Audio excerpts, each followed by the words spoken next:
Well, this psalm, Psalm 139, it has inspired many the inspirational poster. You can just look on Google and see coffee mugs. Here are a few examples I found of this psalm that has inspired many and been an important psalm in a lot of people's lives. But you notice we skipped over a portion of Psalm 139, and not all of Psalm 139 makes it onto inspirational posters. Let me show you a few examples of what didn't make it. If only you will God, if you will slay the wicked. That's for the movie that Oppenheimer that just came out there. And this next one, I can't even read that.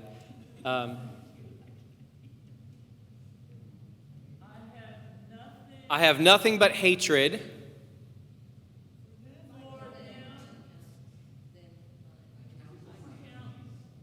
Cameron keeps making the font smaller and smaller. Anyway, there's a portion of the psalm that just wouldn't make it onto inspirational posters. I made these just so you could understand. I mean, it's not exactly greeting card material, is it? The notion that the Psalms contain only uplifting words of comfort and praise is one of the most common misconceptions about the Bible's Psalms. It's a collection of 150 songs, poems, that served as a hymn book for Jews who were in exile. While soaring exaltations certainly make their mark, like shout for joy to the Lord, all the earth, they also appear side by side with lament, like I am worn out from my groaning. All night long I flood my bed with weeping and drench my couch with tears. Or psalms of confession, like I know my transgressions and my sin is always before me. Or anger, I cry out by day, but you did not answer, God. And bold interrogations of the divine, like how long, O Lord, will you hide yourself from me?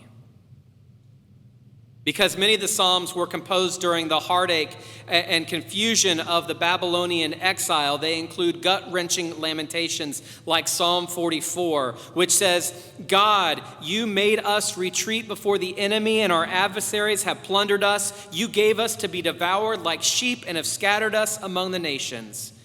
You sold your people for a pittance, gaining nothing from their sale. The Bible even includes what are sometimes called cursing psalms, in which the author sings some pretty disturbing songs about his enemy, saying, may his children be fatherless and his wife a widow. May his children be wandering beggars. May they be driven from their ruined homes. May a creditor seize all that he has. May strangers plunder the fruits of his labor. May no one extend kindness to him or take pity on his fatherless children. You won't see that on a calendar, will you? If the Bible is smudged with human fingerprints, then the Psalms may give us the blotchiest pages of all.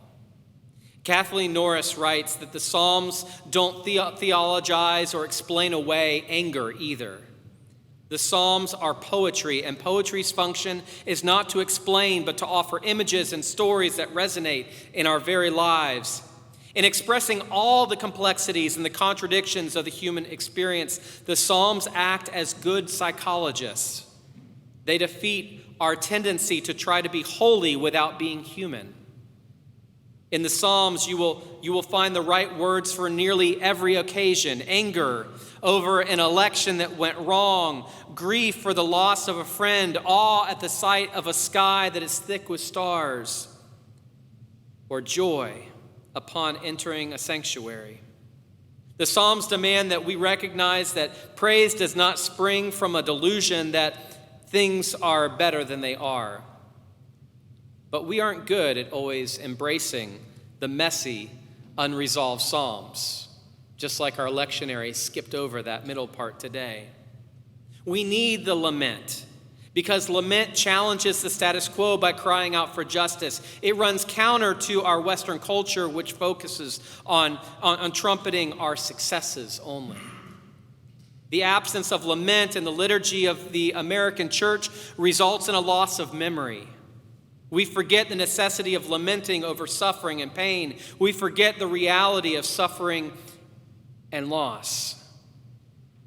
We forget, too, that the source of much of that pain is systemic, that many of our siblings labor beneath the weight of inequality and discrimination. We need to have songs to sing after the miscarriage and the shooting and the earthquake and the divorce and the diagnosis, the attack and the bankruptcy. That American tendency towards success, money, and privilege means that we too often lose our capacity for holding space for those in grief. To hold space for someone is to simply sit with them in their pain, without judgment or solutions, and to remain present and attentive no matter the outcome. The Psalms are, in a sense, God's way of holding space for us. They invite us to rejoice, to wrestle, to cry, to complain, to offer thanks, to shout obscenities before our Maker without self-consciousness or without fear. Life is full of the sort of joys and sorrows that don't resolve neatly in a major key. God knows that. The Bible knows that.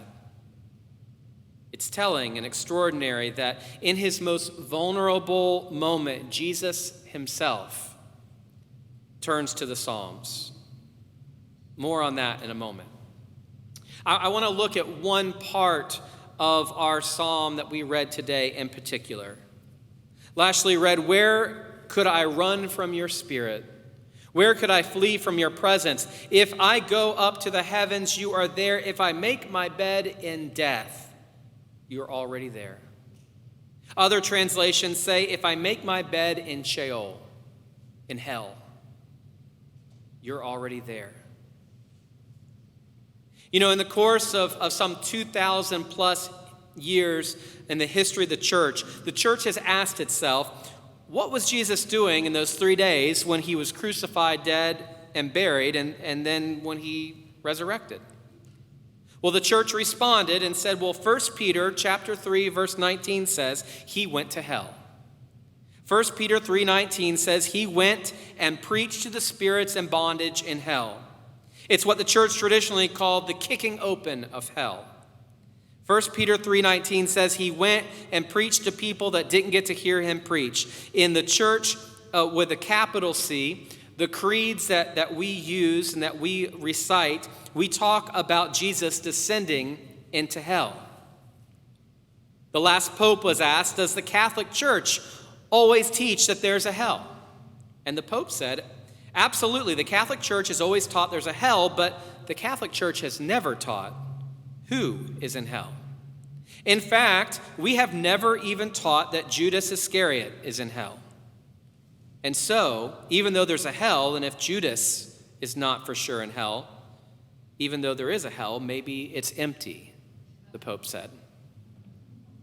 Maybe church ought to be a place to take a little more seriously that it is possible that the gospel is more applicable in those moments where, in the words of the psalm, when I make my bed in Sheol, when I make my bed in hell. Maybe today the sun is shining for us.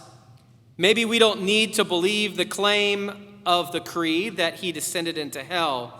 But there's a day in any life when clouds gather, a late night phone call, or when the doctor comes back to you after your annual exam and you can read the words on her face before she speaks them. And then how do you feel? You descend. You are descending. You're forced to make your bed in Sheol. And it's then that you need to believe what the church teaches, that he descended there too. Christ goes to hell before any of us, that we're even there, God is there. Before we're even there, God is there, and that is our hope. If the church doesn't have a word to speak into the hell of people's lives, then we don't have a lot to say at all. When the sky turned darkest for Jesus, he cried out in prayer, my God, where are you?" Jesus' last words from the cross in agony, when the lights go out and the sky gets dark, that's what we tend to ask. God, where are you? Earlier, Jesus had told a parable. We sang about it earlier. He was being criticized. Jesus welcomes sinners, they were saying. He eats with them. And so in response, Jesus told them this story.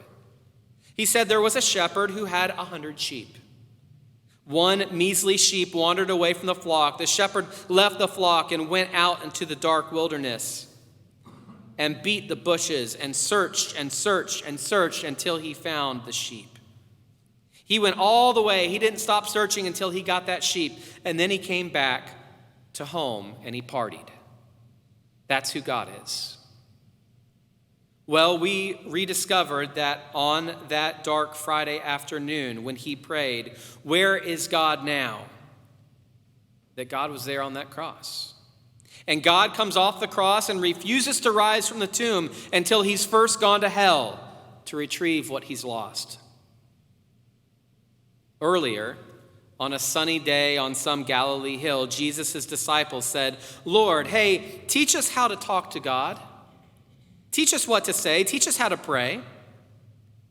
And he taught them a prayer. He said, when you pray, say this, "God who art in heaven, holy be your name." On a dark Friday, on a hill called Golgotha, Jesus again teaches us how to pray, "Our God who art in hell." Amen.